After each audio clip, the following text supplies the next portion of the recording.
수많은 전투에서 신화를 만들어내며 스스로를 진짜 신이라 믿었던 프랑스 최초의 황제 나폴레옹. 더 이상 국가의 혼돈과 위기로 인해 흔들리고 싶지 않았던 프랑스 국민들은 나폴레옹이 황제의 자리에 오를 수 있도록 전폭적으로 지지했는데요. 이제 나폴레옹은 전쟁 영웅이 아닌 잔혹한 독재자로 프랑스 국민들 앞에 서게 됩니다. 그리고 몰락의 길이 나폴레옹을 맞이할 준비를 하고 있죠. 영원할 것 같았던 나폴레옹의 절대 권력은 어디에서부터 무너지게 되는 걸까요?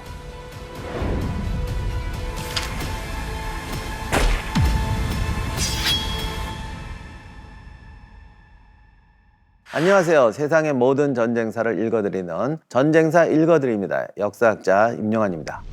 나폴레옹은 황제의 자리에 오른 뒤 이탈리아 왕의 자리까지 차지합니다.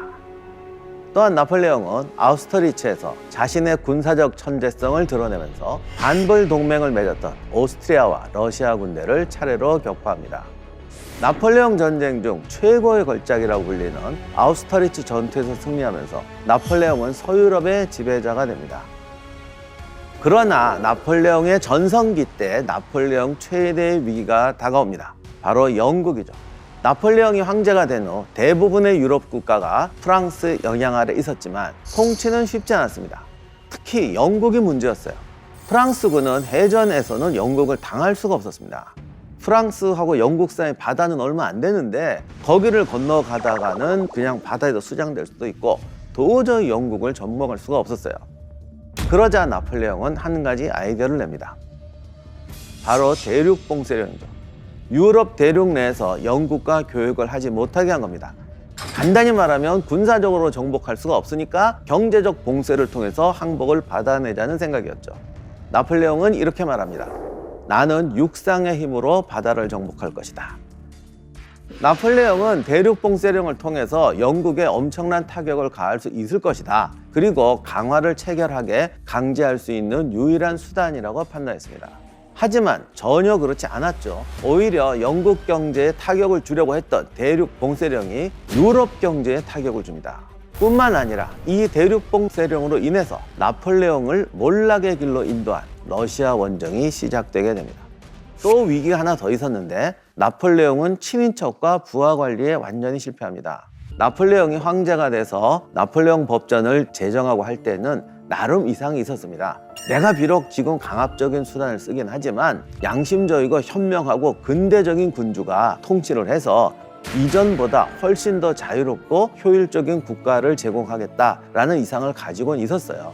그런데 이 이상이 실제 실행 과정에서는 완전히 따로 노는 겁니다. 분명히 그는 새로운 근대 국가 모델을 제시했어요.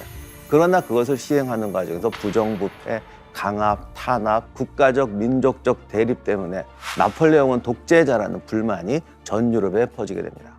그러면 대륙 봉쇄령이 왜 러시아 원정으로 이어졌던 걸까요? 영국을 경제적으로 고립시켜서 압박하고자 했던 게 대륙 봉쇄령인데 러시아가 영국하고 교역을 하는 겁니다. 그러면 러시아는 왜 대륙 봉쇄령을 무시하느냐?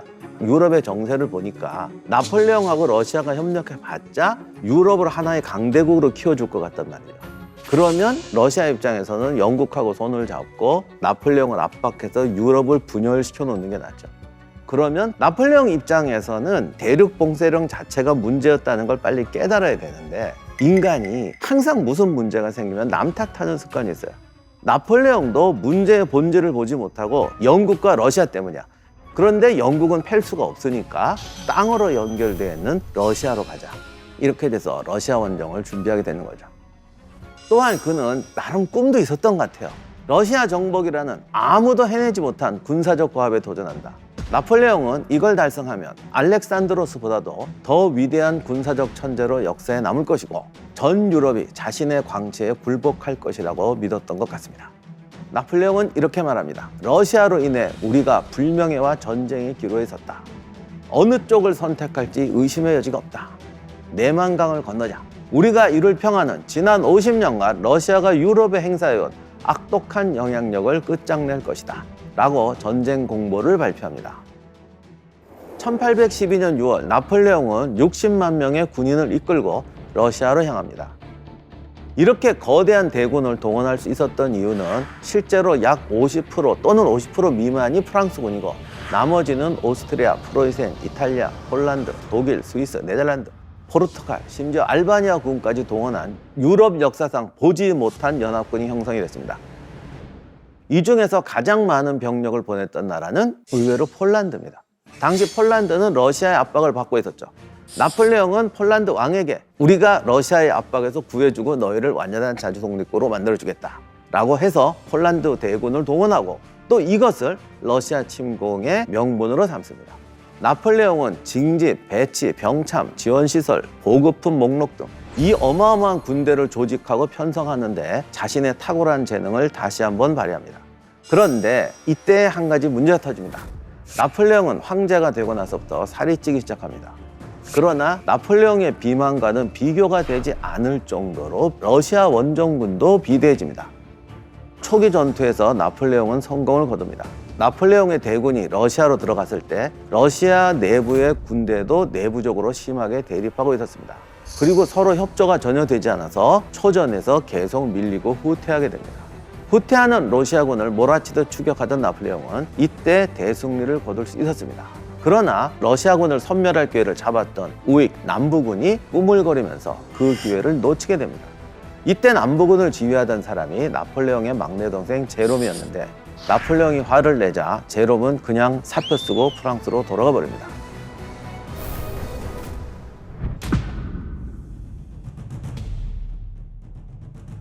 첫 번째 이유는 나폴레옹의 전략 전술이 적에게 이미 간파되었다는 거죠. 그동안 나폴레옹이 수없는 승리를 거두었지만 그의 시스템과 전략 전술이 노출되어 버립니다. 이를 잘 알았던 러시아군은 청야 전술을 채택하기로 결심을 굳힙니다. 나폴레옹 진경로에 있는 도시와 식량 창고, 논밭을 불태워서 나폴레옹의 병참을 괴롭히는 것이죠. 그런데 나폴레옹 전술의 가장 큰 특징이 속전속결입니다. 단숨에 적의 머리를 쳐서 제압한다. 이게 나폴레옹의 전매 특기였어요. 속전속결은 보급품을 최소화하고 현지 조달로 식량을 조달하는 방식도 유용합니다. 현지 조달이란 방식으로는 절대 장기전을 할 수가 없어요. 그러니까 병참을 간소화하고 그랬기 때문에 또 속전속결을 빨리 잘할 수 있었던 거죠. 나폴레옹은 러시아 원정을 출발할 때도 황실 근위대에게 12일간의 행군 식량만을 소지하라고 명령을 합니다. 그만큼 속전속결로 인한 짧은 원정을 예상했던 것이죠. 그런데 러시아군은 나폴레옹의 속셈을 이미 간파했고 계속 후퇴하면서 청야 전술을 사용하게 됩니다. 그러다 보니 나폴레옹 군대가 병참에서 심각한 문제가 발생하기 시작합니다. 보급대의 식량이 몇 주 만에 거덜납니다. 말먹이가 없다 보니까 말들이 들판에서 풀을 뜯어먹습니다. 우리는 말이 들판에서 풀을 뜯어먹는 게 뭐가 문제냐고 그러는데 독초 이런 거 많습니다. 얘들이 아무 데나 가서 뜯어먹다 보니까 소화불량, 중독으로 하루에 말이 1000마리씩 죽어나갑니다. 그러니까 수송력이 부족해지죠. 수송력이 부족하니까 말과 사람에게 오는 식량 모두가 전달이 안 됩니다. 결국 말과 사람이 동시에 굶게 되고 굶어 죽게 되는 악순환이 반복되게 되는 거죠. 러시아 원정에서 실패한 두 번째 이유, 러시아군이 자신의 장점을 철저히 알고 있었다는 것이죠. 전쟁에서 가장 중요한 것이 적의 단점을 알고 나의 장점을 알아서 그것을 잘 이용하는 것입니다. 나폴레옹 입장에서 속전속결은 유럽에서는 잘 통해요. 왜냐하면 나라도 작고 인구도 밀집되어 있어요. 그러다 보니 단기간에 적에게 심각한 타격을 줄 수가 있고요. 그 나라의 전쟁 수행 능력이 순식간에 떨어지게 됩니다. 그런데 러시아의 장점은 넓은 땅입니다. 나폴레옹이 동원한 말만 25만 마리였는데 이 말을 먹일 사료를 운반하는 게 불가능했습니다. 결국 러시아군은 자신의 대지를 이용해 조금씩 후퇴하면서 나폴레옹 대군을 내륙으로 유인하기 시작합니다. 전쟁을 시작하고 6주 만에 나폴레옹은 병사의 절반을 거의 전투 없이 상실해버립니다. 그래도 나폴레옹은 자신만만했어요. 나폴레옹은 러시아군이 전술적으로 유연성이 부족하다. 그들도 병참이 부족하고 엉망이긴 마찬가지다. 따라서 한 번만 붙으면 내가 얘들의 머리를 깰 수 있다라고 생각합니다. 그리고 이 느리고 수만 많고 둔탁한 군대를 가장 효과적으로 진압하는 방법은 우월한 기동성을 앞세워선 군진 합격 전술, 군대를 나누어 보내서 사방에 쪼여서 포위해서 섬멸하는 것입니다. 러시아는 넓고 평야지대예요. 그러면 나폴레옹 같이 우수한 기동력을 발휘해서 분진 합격한다는 것은 정말 효과적일 것 같습니다. 그런데 실제로는 그렇지가 않습니다. 평야니까 러시아군이 오는 방향과 후퇴하는 방향을 전혀 종잡을 수가 없고, 그거를 감싸려면 그야말로 360도로 포위해야 됩니다. 그건 분진 합격이 아니잖아요. 그리고 더 큰 문제가 있었는데, 나폴레옹 군대가 러시아군한테 절대적으로 능력이 안 되는 병종이 하나 있었어요. 바로 기병입니다. 그 유명한 코자크 기병의 정찰 능력, 속도는 유럽 기병들이 도저히 따라갈 수가 없었어요. 그러니 앞도 제대로 안 보이고, 땅은 넓고 너무 척박해서 병차은 부족하고, 기동은 방황이 되고, 커뮤니케이션도 잘 되지 않습니다. 심지어 이 군대는 이전의 나폴레옹 군대가 아니에요.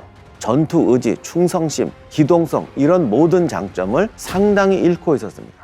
그럼에도 불구하고 나폴레옹은 눈앞에 보이는 러시아군의 지리멸렬한 모습에 조금만 더 이런 식으로 하면서 러시아 내지로 더 깊숙이 들어가게 됩니다. 6월에 러시아 원정을 떠났던 나폴레옹은 행군이 늦어져서 8월이 되어야 스몰렌스크에 도착합니다. 여기서 처절한 공방전을 한번 펼치고 스몰렌스크를 점령합니다. 그러나 굶주림과 전염병으로 이미 중앙군만 3분의 1이 손실된 상황이었어요. 그래서 스몰렌스크를 공격하기 전에 부하 장군들이 제발 정지하고 장기전으로 가자는 얘기를 합니다. 그러나 이걸 무시하고 스몰렌스크로 진격해서 스몰렌스크를 점령하게 되죠. 러시아군은 원래 방어전에 강하기 때문에 스몰렌스크에서는 꽤 강하게 저항했어요. 그래서 스몰렌스크 전투의 희생도 크고 이미 엄청난 손실을 입었고, 장군들이 스몰렌스크에서 캠프를 치고 내년에 러시아군과 상대하자고 말합니다. 그러나 결국은 스몰렌스크에서 정지하는 것이 아니라 모스크바를 향해서 간다라고 결정을 내려버립니다. 이것이 거대한 비극의 시작이 됩니다. 그런데 이 모스크바로 가는 결정이 나폴레옹이 지금까지 말했던 모든 전쟁의 원칙을 포기하는 거예요. 나폴레옹 자기 말대로 해도 이런 전쟁을 하려면 안정된 병참 기지가 있어야 되고 정비해야 되는 게 당연했어요. 근데 왜 나폴레옹은 자기 말을 자신이 안 지키는가? 이때 나폴레옹에 두 가지 문제가 생깁니다. 첫째는 지금 나폴레옹은 장군이 아니라 황제예요. 나폴레옹이 러시아에서 1년 동안 못 박혀 있다. 파리에서 당장 쿠데타가 날 수도 있습니다. 수도를 비워놨으니 저걸 장기적으로 비워놓으면 무슨 일이 날지 몰라요. 이렇게 되면 파리에서 봉기하고, 아니면 파리가 아니라 프로이센이나 오스트리아가 봉기하면 나폴레옹은 러시아 평원 한복판에서 러시아군과 유럽 세력에 갇혀버립니다. 말은 안 했지만 이 불안감은 상상할 수 없을 정도입니다. 또 하나, 실제로 나폴레옹은 두 개의 전쟁사에 갇혀 있었어요. 나폴레옹이 러시아 원정을 떠나기 전에 이베리아, 지금 스페인에서 전쟁을 치르게 됩니다. 여기에도 수십만 군대가 묶여 있었어요. 나폴레옹은 부하 장군들에게는 일치하지 않았지만 본인 스스로 두 개의 전쟁을 반대편에서 벌려놨기 때문에 상당히 초조하고 불안했고, 결국 속전속결로 또다시 몰아칠 수밖에 없었던 것이죠. 나폴레옹이 실패한 세 번째 이유는 외교, 국제 정세에 대한 이해가 부족했다는 것입니다. 나폴레옹은 모스크바만 점령하면 러시아가 항복할 거라고 믿었습니다. 게다가 이걸 믿고 모스크바를 향해 가는데 러시아군이 모스크바에서 멀지 않은 보로디노라는 곳에 진을 치고 나폴레옹을 기다리고 있다는 정보가 들어옵니다. 나폴레옹은 신이 나서 달려갑니다. 이 전투 한 방으로 이 전쟁은 끝난다. 이 시대의 전쟁은 사전 포석과 배치가 중요합니다. 그래서 러시아군과 나폴레옹 군이 서로 보면서 병력 배치를 합니다. 이 병력 배치 능력은 나폴레옹을 따라올 사람이 없었기 때문에 러시아군 총사령관이었던 쿠투조프보다 나폴레옹이 한 수 위였습니다. 그러나 이런 상태에서 나폴레옹은 병력 배치에 중대한 실수를 저지르게 됩니다. 러시아군 진지에 강력한 포병대를 배치한 보루들이 있었는데, 그 보루들이 러시아군 중앙 뒤쪽에 있었기 때문에 나폴레옹 정찰병들이 그 위치를 놓칩니다. 그래서 나폴레옹은 그 보루르 위치를 알지 못한 상태에서 러시아군을 포위했고, 러시아군을 여기서 끝내야 된다고 생각했기 때문에 과도하게 병력을 넓혀서 거의 반포위 상태로 시작을 하게 됩니다. 이 전투에서 나폴레옹의 전설적인 전술이 드디어 바닥을 내기 시작합니다. 이전까지는 병력의 기동성 있게 배치하면서 움직임을 통해서 적을 분수했는데, 이번에는 넓게 배치한 상태에서 통째로 밀어 넣어서 압살시키는 전술로 나아가 버립니다. 문제는 나폴레옹의 대군이 이미 지쳤다는 겁니다. 정찰 능력은 떨어지고 너무 넓은 전선에 산만하고 조급해진 정신으로는 이 상황을 극복할 수가 없었죠. 결국 6탄전이 시작되었고 역전에 역전을 거듭하면서 보루의 주인이 7번이나 바뀝니다. 날이 어두워지자 러시아군이 퇴각해서 프랑스군이 승리하긴 합니다. 이때 러시아군도 전사자만 병력의 3분의 1이었다고 할 정도로 큰 손실을 입긴 하여 그러나 나폴레옹도 3만에 가까운 손실을 입었고 러시아군을 섬멸한다는 계획은 성공시키지 못합니다. 특히 마지막 순간에 나폴레옹의 황실 근위대를 내보내서 적을 완전히 섬멸하자고 부하 장군들이 계속 요구를 했는데 나폴레옹이 이 명령을 거부합니다. 왜? 러시아 한복판에서 황실 근위대를 소모해버리면 진짜 무슨 일이 날지 몰라요. 그래서 내가 살기 위해서는 이 군대를 쓸 수 없다라고 해서 황실 근위대를 끝까지 동원하지 않다 보니까 섬멸의 기회를 놓쳐버리게 되는 거죠. 러시아 원정에 실패한 네 번째 이유는 영하 20도의 살인적인 추위입니다. 모스크바 갈 때까지 실제로 러시아군이 계속 깨지고는 있었습니다. 그런데도 러시아는 항복하지 않았어요. 러시아는 버티면 이길 수 있다는 확신이 있었습니다. 겨울이 되면 러시아에 영하 20도의 살인적인 추위가 몰려올 것이기 때문입니다. 나폴레옹은 보로디노 전투에서 승리하고 9월 15일에 드디어 모스크바에 입성하게 됩니다.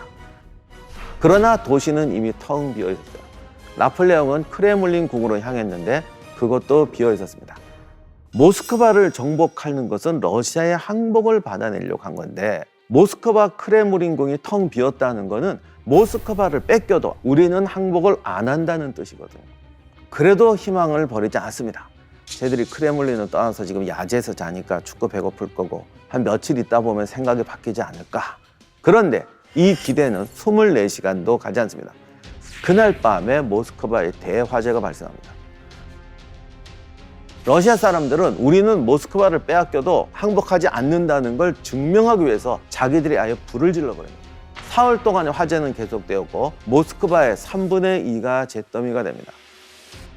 모스크바는 당시 황급빈 도시라고 온 도시에 금박으로 칠한 건물이 수백 채가 있었대요. 이거를 아낌없이 불을 질러버리니까 나폴레옹과 군인들이 자기금 타는 것처럼 아까워한 거죠.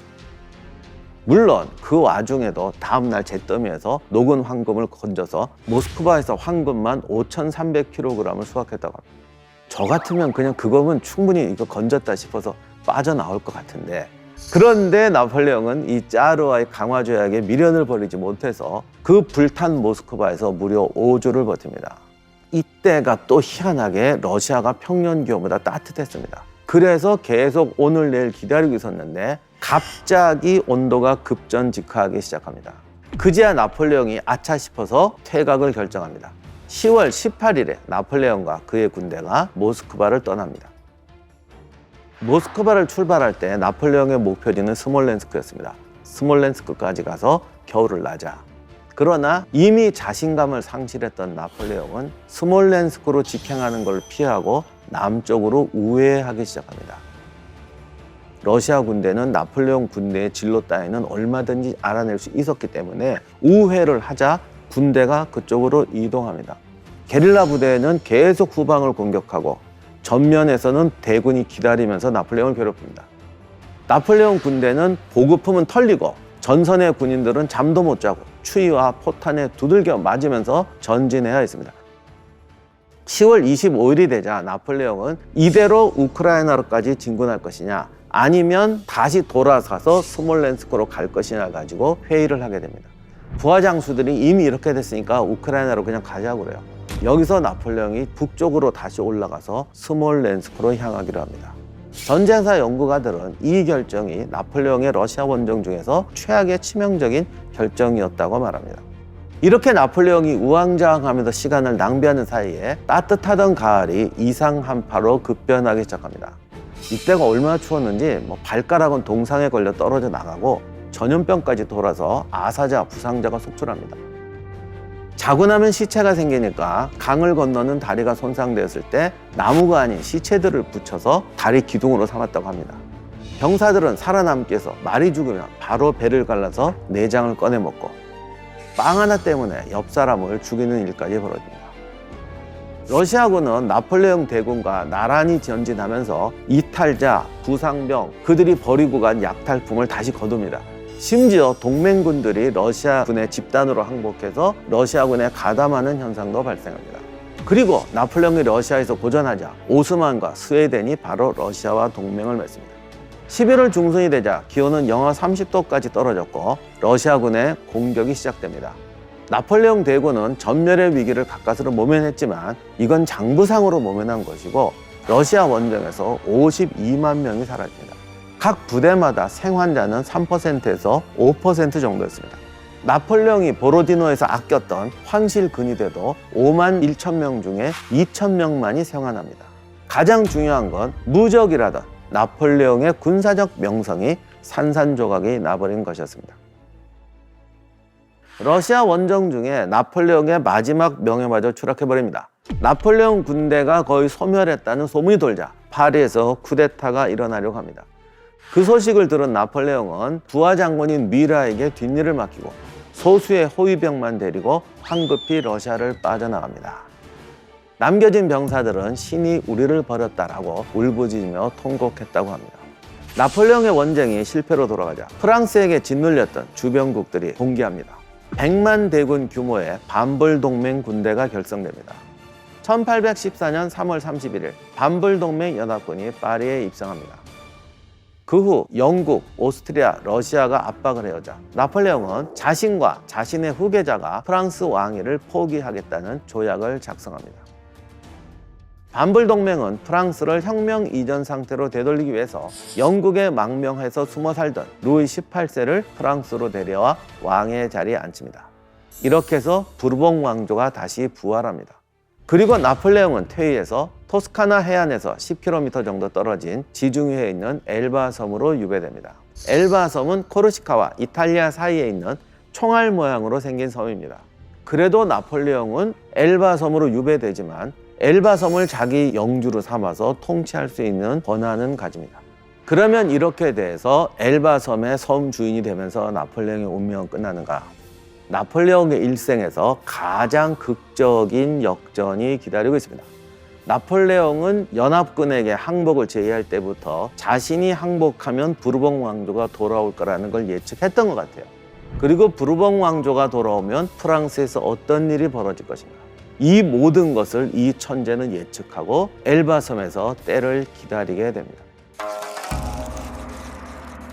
러시아 원정 이후 나폴레옹에게는 몰락이라는 그림자가 드리워집니다. 하지만 이것은 시작일 뿐이었죠. 동맹국들마저 나폴레옹에게 등을 돌렸고 나폴레옹은 전 유럽의 공동의 적이 되어버립니다. 라이프치히 전투에서의 패배는 결정적이었죠. 전폭적으로 지지했던 프랑스 국민들마저 나폴레옹에게 등을 돌렸고 그는 대관식에서 썼던 왕관을 이제 내려놔야만 했습니다. 엘바 섬으로 추방당하며 모든 것을 잃게 된 나폴레옹. 유럽을 두려움에 떨게 만들었던 나폴레옹은 이대로 속절없이 무너지고 마는 것일까요? 엘바 섬을 탈출해 파리로 돌아온 황제 나폴레옹. 아직 그에게 기회는 있을까요? 황제 나폴레옹의 최후를 지금 바로 읽어드리겠습니다.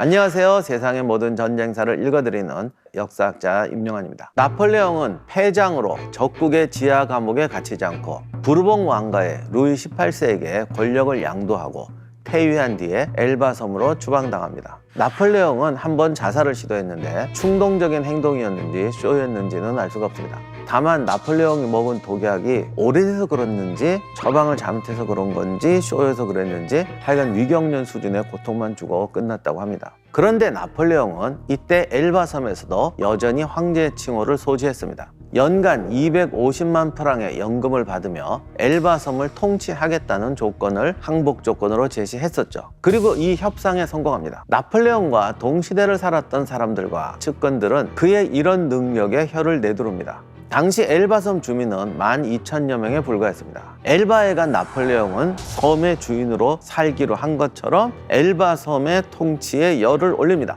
당시 엘바섬 주민들은 새 영주님이 오시고 나서부터는 제대로 잠도 못 잔다고 불평을 했다고 합니다. 수없이 많은 공공사업과 부역을 일으킵니다. 하지만 약속했던 연금은 지불되지 않았죠. 작은 섬에서 자금을 마련할 길도 없고 일이 많으니 나폴레옹을 혐오하는 분위기가 강해서 주민들이 세금을 내지 않고 저항하기 시작합니다. 엘바섬 주민들은 나폴레옹에게 반감을 가지고 있어서 모욕적인 말을 거침없이 했고 나폴레옹이 내리는 명령도 죄다 거부했다고 합니다. 프랑스 혁명다시 쫓겨났던 왕당파가 귀국해서 오스트리아와 함께 암살자를 고용해 나폴레옹을 끊임없이 암살하려고 시도합니다. 영국은 이를 알면서도 방관하고 나폴레옹의 아내였던 마리아 루이즈를 비롯해서 그의 부하들은 나폴레옹을 배신하고 떠나가기 시작합니다. 그러나 이 사이에 나폴레옹의 운명이 바뀌고 있습니다. 왕의 자리에 오른 부르봉 왕조의 루이 18세는 프랑스를 혁명 이전으로 되돌려 놓으려고 한다는 소리를 들을 정도로 평판이 대단히 좋지 않았습니다. 나폴레옹이 쫓겨났다고 해서 프랑스 국민들이 옛날 시대로 돌아가자는 걸 선택한 건 절대 아니었거든요. 어떻게 보면 나폴레옹이 물러나면서 새로운 개혁가를 프랑스의 리더로 앉힌 것이 아니라 부르봉 왕조에게 돌려주겠다고 한 것이 정말 신의 한 수였던 것이죠. 1815년 1월 나폴레옹은 당시 프랑스 사정을 제대로 전달받지도 못하고 있었는데 아주 막연하고 추상적인 소식만 듣고 놀라운 결정을 내립니다. 엘바섬을 탈출해서 프랑스에 상륙하겠다는 것이었죠. 1815년 2월 26일 9개월간의 유배 생활을 뒤로하고 나폴레옹은 엘바섬을 빠져나왔습니다. 3월 1일에 프랑스 본토에 상륙해서 파리로 향합니다. 그러면 나폴레옹이 도대체 엘바섬에서 어떻게 탈출할 수 있었는가? 당시 영국은 엘바섬을 감시하기 위해서 해군을 띄워놓고 있었는데 영국 측 감시자였던 지휘관이 잠시 자리를 비웠습니다. 그리고 그곳을 지키고 있던 프랑스 수병들이 있었거든요. 그 부대에 가서 나왔다 그랬더니 이렇게 되면서 그냥 떠났는데 이것이 너무 황당하다 보니까 음모론이 나오는데 사실은 나폴레옹이 철저하게 계산하고 준비하고 정보를 통해서 알아냈던 작품이었던 겁니다. 나폴레옹은 프랑스에 상륙해서도 무조건 파리로 진격하지 않습니다. 평소에 자기를 지지했던 도시들, 지역들을 면밀하게 계산해서 이 도시로 가면 돌이 날아올 것이다. 이 도시로 가면 성문을 열고 나를 맞이할 것이다. 라는 대담한 결정을 스스로 내립니다. 그리고 환영할 도시를 돌아서 가는데 호위병 수준의 군대만 거느리고 나타났는데 도시들이 성문을 열고 환영을 하고 그 자리에서 자원 입대를 해서 그 도시를 거쳐갈 때마다 군대가 퍽퍽 늘어가면서 파리를 향해서 진격하게 됩니다. 1815년 3월 7일 프랑스 정부에서 나폴레옹을 제거하려고 제5연대를 파견합니다. 나폴레옹은 혼자 연대에 접근해서 포격 범위에 들어옵니다. 그리고 말에서 내려서 병사들에게 이렇게 외칩니다. 내가 여기 왔다. 너네가 원한다면 너희들의 황제를 죽여라. 병사들은 포를 발사하는 대신에 황제의 만세라는 함성으로 답합니다. 나폴레옹의 부하였던 내장군은 프랑스 정부군이 되어 있었습니다. 그는 루이 18세에게 나폴레옹을 철창에 넣어서 파리로 데려오겠다고 말하고 나폴레옹을 잡으러 왔었죠. 그러나 이 광경을 보자 즉시 나폴레옹에게 와서 입을 맞추고 부르봉 왕가에 대한 충성서약을 벌입니다. 나폴레옹이 다가오자 파리가 기대에 들뜨게 됩니다. 결국 루이 18세는 저항조차 포기하고 벨기에로 도망쳐버립니다. 3월 20일 나폴레옹은 병사들과 파리 시민들의 지지를 받으며 튠르리궁에 들어섭니다. 이렇게 해서 나폴레옹의 시대가 다시 열립니다. 이날부터 나폴레옹은 백일천하라고 불리는 통치를 시작합니다. 엘바섬에서 돌아온 나폴레옹은 전처럼 독재적으로 프랑스를 다스릴 수는 없다라는 판단을 내립니다. 그래서 황제의 권한을 줄이고 새 헌법에 부가조항을 만들어서 국민투표를 시행하며 프랑스 민중들이 원하는 입헌주의를 약속합니다. 또한 다른 유럽 국가들에게는 내가 전처럼 전쟁을 하거나 위성국을 거느릴 생각이 없다라고 하면서 평화조약을 맺으려고 합니다. 다른 나라 국민들은 이 강화조약을 거부합니다. 그리고 빈에서 회담을 개최해서 나폴레옹을 세계 평화의 적으로 낙인 찍고 나폴레옹을 권좌에서 끌어내린다는 의사를 재확인하게 됩니다. 그리고 이 목표를 달성할 때까지 싸움을 멈추지 말자고 합의합니다. 라이프치히 전투 이후로 유럽 국가들은 나폴레옹과 싸우는 법을 터득했다고 생각합니다. 그래서 나폴레옹을 제거하고자 연합군을 모읍니다. 이 소식을 들은 나폴레옹도 징병제도를 가동해서 병력을 모읍니다. 60만 명을 목표로 했지만 24만 명 정도만 징집했다고 합니다. 나폴레옹의 병력은 유럽 연합군의 30 내지 50% 이하였습니다. 게다가 대부분 신병이었고 훈련 시간도 부족했죠. 적들은 나폴레옹의 전술을 잘 알고 있었는데 그럼에도 불구하고 나폴레옹은 이 신병 부대를 가동해서 먼저 움직이면서 동맹군을 각계격파하기로 합니다. 연합군이 함께 침공하기 전에 그들을 각계격파하면 이해관계가 다른 국가들의 동맹관계가 와야 될 것이라고 판단한 것이죠. 나폴레옹은 병력을 넓게 흩어서 적을 속인 뒤에 신속하게 한 곳으로 모으는 전술을 다시 펼칩니다. 나폴레옹 군대가 벨기에로 진격할 때 그곳에는 웰링턴의 영국군과 블리어가 지휘하는 프로이센군이 있었습니다. 사실 나폴레옹에게 영국은 언제까지나 골칫거리였죠. 전 유럽의 복종을 방해했고 저항을 포기하지 않게 했습니다. 그럼에도 불구하고 바다에서는 영국에게 손을 쓸 수가 없었는데 육군은 예의가 다르죠. 웰링턴은 스페인에서 프랑스군을 망하게 한 영국군 최고의 명장이었습니다. 하지만 나폴레옹은 웰링턴이 뛰어나서가 아니라 스페인에 있던 프랑스군이 멍청해서 그렇게 된 것이라고 확신하고 있었습니다. 6월 16일 프랑스군은 프로이센군과 먼저 전투를 벌여 승리하고 영국군은 고립됩니다. 나폴레옹은 부하 그루시를 보내서 프로이센군을 추격하게 했는데 이거는 프로이센군을 워털루의 전장에서 떼어놓고 과거 전투처럼 갑작스럽게 등장해서 프랑스군에게 타격을 가하지 않게 하기 위해서 방비하는 용으로 그루시를 내보냈던 것입니다. 하지만 이게 벌써 실수였어요. 그런 목적을 위해서는 1개 사단만 보내도 충분했습니다. 하지만 나폴레옹은 마치 프로이센군을 추격해서 경멸하려는 것처럼 1개의 군단을 떼어내보냈습니다. 생각과 행동의 불일치, 지시의 불명확함, 나쁜 리더들이 하는 굉장히 안 좋은 모습들이 워털루 전투를 시작하기 전부터 나폴레옹에게서 나타납니다. 아무튼 이렇게 됨으로써 나폴레옹은 프로이센군을 몰아낸 것이 아니라 프로이센군과 아군을 동시에 떼어낸 결과가 되어버립니다. 6월 18일 세상에서 가장 유명한 전투가 벌어집니다. 워털루 전투죠. 전 유럽의 위세를 떨쳤던 나폴레옹이 워털루 전투에서 패배함으로써 말 그대로 재기불능의 상태로 빠지게 됩니다. 그렇다면 워털루 전투에서 나폴레옹이 패배한 이유는 무엇일까? 많은 역사학자들이 첫 번째로 나폴레옹의 나태함을 듭니다. 영국의 웰링턴은 미리 지형을 숙지하고 철저히 대비하고 있었습니다. 그러나 나폴레옹은 그러지 못했죠. 이때 나폴레옹은 이전과 달리 굼뜨고 마치 컴퓨터 회로에 누전이 생긴 것처럼 산만하고 계속해서 잘못된 혹은 이상한 결정을 내립니다. 새벽에 시작해도 되는 공격을 이유 없이 늦추다가 11시 이후에 그것도 마지못해 시작합니다. 나폴레옹이 원래 남의 말을 잘 안 듣기는 하지만 정보 수집에는 열정적이었어요. 그런데 웰링턴과 싸워본 지휘관들의 말을 전혀 들으려고 하지 않습니다. 전투에서는 모험을 하려고 들지 않았고 결단이 늦었고 돌변하는 전황에 귀를 닫고 제멋대로 해석합니다. 도대체 왜 이러는 거야? 비만. 이때 나폴레옹이 46세였는데 배가 너무 튀어나와서 몸이 둔해가지고 작은 바위에 올라가는 거나 말을 타는 것도 힘겨워했다. 원래 나폴레옹의 특기가 기마술인데 워털루 전투 때는 3분의 1을 마차를 타고 움직였다고 합니다. 그러다 보니 전선을 다 둘러보지도 못했고 전투 중에 전선에 가까이 가려고 하지도 않았습니다. 나폴레옹의 측근은 워털루 전투가 한창일 때 나폴레옹이 의자에 앉아 있었고 심지어는 졸았다고 증언을 하고 있고 그런 모습을 보고 경악했다고 합니다. 그의 병 이야기도 유력한 가설의 하나입니다. 극심한 위경련을 앓았다, 치질 때문이다, 여러 가지 얘기가 있는데 평생을 전쟁터를 돌아다녔으니까 병이 없었다고는 할 수 없을 것 같아요. 어떻게 보면 나폴레옹의 워커홀릭이 원인이었을 수도 있습니다. 워털루 전투 때 나폴레옹은 자기 나이를 생각하지 않고 20대처럼 일했습니다. 덕분에 며칠간 한숨도 자지 못했고 전투의 과부하, 피로 이런 것들이 누적되면서 생각의 회로가 늦어지고 결단력이 늦었던 것이죠. 두 번째 이유는 신뢰할 만한 부하들의 부재입니다. 병사는 겨우 모았지만 그동안의 은퇴, 변절, 나폴레옹의 독점력 등으로 모이지 않습니다. 과거 19명의 원수 중에서 워털루 전투에 참전했던 원수는 겨우 3명 뿐이었습니다. 이 중에서도 최고의 보병 군단장이었던 다부, 최고의 기병대장이었던 미라, 그리고 최고의 참모장이었던 베르티에의 결석은 치명적이었죠.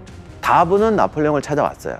하지만 이해할 수 없는 이유로 그를 전쟁 장관에 임명해서 후방에 두었습니다. 미라는 그 사이에 나폴레옹의 처남이 되어 있었는데 나폴레옹이 몰락할 때 제일 먼저 나폴레옹을 배신했습니다. 나폴레옹이 복귀하자 미라는 나폴레옹의 용서를 구하고 복직을 신청합니다. 그런데 이상하게 나폴레옹이 다른 배신자는 다 용서했는데 미라만은 용서하지 않았습니다. 최고의 참모장이었던 베르티에는 20년 동안 나폴레옹 옆에서 손과 발이 돼서 보좌를 했습니다. 나폴레옹도 엘바에서 돌아오자 베르티에가 제일 먼저 뛰어올 줄 알았어요. 그런데 안 오는 거예요. 그래서 사람을 보내서 불렀어요. 그러자 베르티에는 창문에서 뛰어내려서 돌아가십니다. 그 이유는 두 가지로 추정하는데, 하나는 베르티에가 나폴레옹의 몰락을 예감했다는 것이죠. 그래서 자기가 죽음으로 거절을 했다. 또 하나는 베르티에가 이미 간지를 심하게 앓고 있다는 설도 있습니다. 그래서 슬픈 좌절 속에 자살했다, 이런 이야기가 있는데, 어쨌든 간에 나폴레옹은 최고의 참모장을 떼어놓고 워터루에 갔고, 이것이 나폴레옹이 과로하게 되고 부하 군단들에게 명령이 제대로 전달되지 않는 결정적인 이유가 됩니다. 이렇게 믿을 만한 장군들이 없는 상태에서 나폴레옹은 전형적인 천재의 함정에 빠집니다. 러시아 원정에서 경험한 패전과 몰락의 교훈을 전혀 개선하지 못하고 자기 천재성으로 단점을 커버할 수 있었다고 믿었습니다. 결국 복벌 장군의 성향을 포기하지 않고 자신의 실수를 인정하지 않은 채 워털루 전투에 뛰어든 것이죠. 그래도 상대가 이륙급 장군이었다면 나폴레옹의 명성에 압도되어서 나폴레옹 못지않게 수많은 실수를 저질렀을 겁니다. 하지만 웰링턴은 나폴레옹이 상대한 적 중에서 최고로 유능한 장군이었어요. 프로이센거는 불리어가 뇌진탕으로 쓰러지는 바람에 참모장인 폰 그나이제나우가 지휘했습니다. 그나이제나우는 전사 연구가들 사이에는 천재라고 불리는 장군입니다. 이런 장군들이 워털루에서 나폴레옹을 상대합니다. 전날에 내린 폭우를 지적하는 사람도 있습니다. 워털루 전투 전날 폭우가 내렸는데 이것이 승패에 상당한 영향을 끼칩니다. 폭우로 땅이 질퍽해졌는데, 땅이 질퍽하면 포병과 기동의 이동이 힘들어집니다. 포대사령관 드루어 장군은 땅이 마르기를 기다려야 한다고 제안을 했습니다. 그래야 대포를 더 쉽게 적절한 장소에 배치할 수가 있습니다. 또 땅이 굳어서 딱딱해야 포탄이 더 멀리 튀기 때문입니다. 밤에 비가 그치자 일찍 공격을 하자는 부하의 제안에 나폴레옹은 기다려야 한다고 말합니다. 오전까지 나폴레옹의 전력은 병력 7만 2천 명에 대포 236문, 웰링턴의 병력은 6만 8천 명에 대포는 136문이었습니다. 포병 화력이 압도적으로 우세했는데도 시간을 낭비한 거죠. 나중에 동맹군이 연합하자 병력은 10만 명 이상, 대포는 200문 이상으로 증원됩니다. 결국 프랑스군이 크게 불리해지게 되죠. 워털루에서는 나폴레옹뿐만 아니라 그의 부하 장군들 모두가 판단 미스와 전략 실패를 저지릅니다. 영국군은 폭우가 쏟아지자 북쪽으로 퇴각합니다. 그리고 웰링턴이 사령부를 설치하려고 했던 워터루 마을에서 남쪽으로 몇 마일 떨어진 몽생장 능선에 진을 칩니다. 웰링턴은 미리 이 지역을 정찰했기에 몽생장 능선이 전장으로서 방어 이점을 많이 가지고 있다는 걸 파악하고 있었죠. 이때 투입된 프랑스군은 7만 2천 명, 영국군은 6만 8천 명이었습니다. 프랑스군이 수적으로는 우세했지만 웰링턴이 방어에 유리한 곳에 자리를 잡았기 때문에 프랑스군 입장에서는 절대 충분한 병력이 아니었죠. 그러나 웰링턴에게도 약점은 있었어요. 3km에 달하는 능선이 너무 길어서 병력을 얇게 늘려야 했던 것입니다. 그러나 나폴레옹은 이 약점을 알아차리지 못했습니다. 나폴레옹은 능선을 향해 정면 공격하는 것이 무모해 보였기 때문에 두 가지 작전을 세웁니다. 동생 제롬이 지휘하는 좌익군을 웰링턴의 우익으로 우회시킵니다. 그런데 웰링턴도 이를 예상하고 그 경로에 있는 우구멍의 저택이라는 요새화된 저택에 최정예군을 배치했습니다. 프랑스군은 일단 이 우구멍을 제거한 다음에 웰링턴군의 측면을 치기로 합니다. 그러나 하루 종일 우구멍을 공격했는데도 이 요새가 함락되질 않았어요. 그 바람에 프랑스군 좌익은 하루 종일 헛된 수고를 하게 됩니다. 나폴레옹의 두 번째 작전은 그가 자랑하는 포병 화력이었습니다. 좌익이 공격하는 동안 중앙에서는 포병대가 영국군 중앙진지를 맹폭했어요. 그런데 웰링턴은 프랑스군이 포격으로 나올 줄 알고 보병대를 경사면 뒤쪽에 최대한 얇고 넓게 펴서 대기시킵니다. 그래도 프랑스군 포격이 워낙 맹렬해서 상당한 피해를 입고 지키던 병사들이 도주 직전까지 갑니다. 그럼에도 불구하고 영국 보병들은 끝까지 버텨냅니다. 이런 포진은 보병의 충격에는 취약하지만 어차피 프랑스군이 다가오면 포격을 중단하겠죠. 그러면 영국군은 병력을 모아서 언덕이라는 지형의 장점을 이용해서 프랑스 보병을 공격할 수가 있습니다. 웰링턴의 이런 작전은 진형과 포진의 문제만은 아닙니다. 자신의 병사들에 대한 정확한 판단의 문제죠. 적군이 어느 정도로 강력하게 접근해 올지, 아군이 어느 강도까지 버틸 수 있을지 지휘관이 정확히 판단해야 하는데 이게 제일 어렵습니다. 웰링턴은 병사들의 내구성을 최대치까지 설정했고 성공했습니다. 이제 나폴레옹의 남은 병력은 우익인데 우익은 그루시가 빠져나갔기 때문에 전투가 끝날 때까지 아껴둘 수밖에 없었습니다. 만약에 그루시가 빨리 돌아왔더라면 어떻게 됐을까? 나폴레옹은 우익 병력을 이용해서 웰링턴의 좌익을 습격할 수 있었을 것입니다. 그리고 그루시가 우익에 있었더라면 오후에 프로이센군이 나타났다고 하더라도 그 우익 병력으로 프로이센군을 저지하면서 그동안의 영국군 부대를 경멸할 수 있었을 겁니다. 하지만 전령들이 그루시의 군대를 찾지를 못합니다. 그루시가 돌아오라는 나폴레옹의 전가를 받은 건 오후 6시나 돼서였습니다. 이미 전투를 돌이킬 수가 없었죠. 전투 개시 후 2시간 반이 지났을 때 중앙의 프랑스군 4개 사단 17,000명이 기다림에 지쳐서 진격을 개시합니다. 프랑스군은 언덕 능선까지 거의 올라갔는데 갑자기 나타난 영국군 후위에 일제 사격을 받고 무너집니다. 그러자 후위에 있던 영국 용기병들이 패주하는 프랑스군을 덮쳤고 훈련이 부족한 프랑스군은 대열을 흩어서 마구잡이로 도망가다가 무자비하게 유린당합니다. 사기가 오른 기병대는 여세를 몰아서 프랑스군 포대까지 돌진해 들어갑니다. 만약 이 공격이 성공했다면 워털루 전투는 이때 끝났을 겁니다. 하지만 너무 깊이 들어간 스코틀랜드 기병여단은 역습을 받아서 몰살해버립니다. 오후 4시에 결정적 장면이 펼쳐집니다. 보병의 공격이 지지부진하자 내장군은 5,000명의 기병에게 중앙부로 정면 공격을 감행하라는 명령을 내립니다.